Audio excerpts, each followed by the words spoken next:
Hello everyone, welcome to EIST 6110 Instructional Design Course Orientation video. Before I give you an overview of the course, let me tell you a little bit about myself. My name is Aisha Sadaf and I will be your course instructor for this course. I received my master's in computer graphics technology and doctorate in learning design and technology from Purdue University. My research is focused on promoting a learner-centered approach to instruction in varied learning environments. Particularly, I'm interested in studying online teaching and learning strategies, teacher technology education, emerging technologies, cognitive presence, and digital literacy. This course has been designed to introduce you to the instructional design processes. As you work on your project and various assignments in the course, you will gain practical experience applying theoretical understandings of instructional design principles and processes such as goal and task analysis, learner and context analysis, instructional strategies, selecting and also developing instructional material, and then formative as well as summative evaluation. There are three primary goals for the course. First, you will apply systematic instructional design process in the creation of instructional materials. Second, you will determine the essential skills and knowledge base needed for a successful career in the field of instructional design. And third, you will compare and contrast instructional design models that can be used for the systematic ID process. This course is an asynchronous online course. That means that there are no synchronous or face-to-face meetings. This is a 15-week long course. I have designed each module. So you will see 5 main components each week, and these include objectives, reading and resources, e-lessons, discussions, and assignments. The first 3 components are the content that I will share with you, and the last 2 are the activities that you will participate in. You will not have an assignment due each week, but there will be a discussion that you need to participate in. The discussions are very application oriented, so you will be spending more time on the discussions. Here's a quick look at the course schedule. Weeks run from Monday to Sundays. I have set up the course that your assignments are due by Sunday midnight. Here you can see the topics covered each week. You will also be working on your main project, and I have chunked it so you can turn in parts of the project and get my feedback along the way. For week 1, getting started, I would like all of you to take the time to get familiar with the course and go through the module 1. And then you need to post your introductions and sign up to facilitate discussion for one of the weeks. As I said, you will be working on your project in chunks with 6 different parts, starting from problem statement all the way to the evaluation. Be sure to keep up with the deadlines because if you fall behind, it will be difficult for you to make the progress to the next checkpoint. There are other graded activities other than the main project. There is an introduction, which is for 10 points. There are 15 discussions that are for 10 points each, in total of 150 points. Then discussion, facilitation, and summary will be for 10 points. And finally, your self-reflection on your own learning at the end of the course is for 10 points.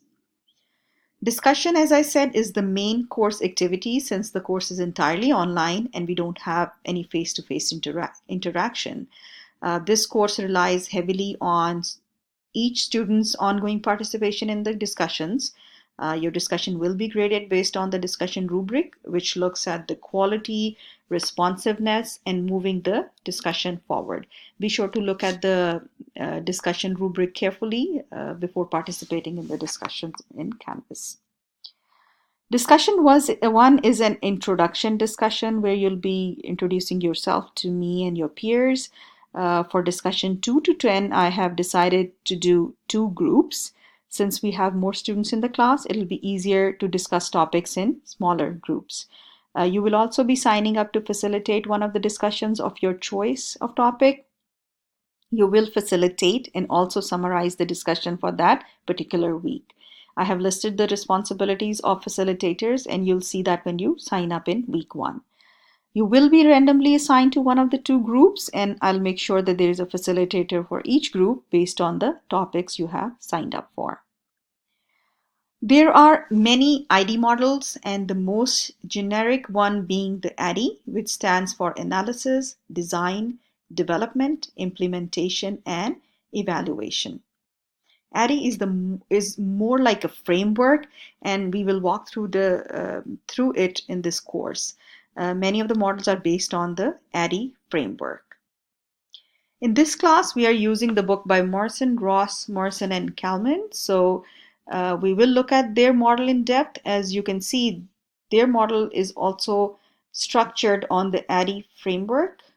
Some of their steps are for analysis, some are for design, and some are for development. You can access our course from Canvas. Canvas.uncc.edu. Once you log in to the course, you will see the course homepage. This is the screenshot of the homepage. I've set it up. You can see 8 menu links on the homepage. You will be able to see link to the Getting Started module, course syllabus, course schedule, course modules.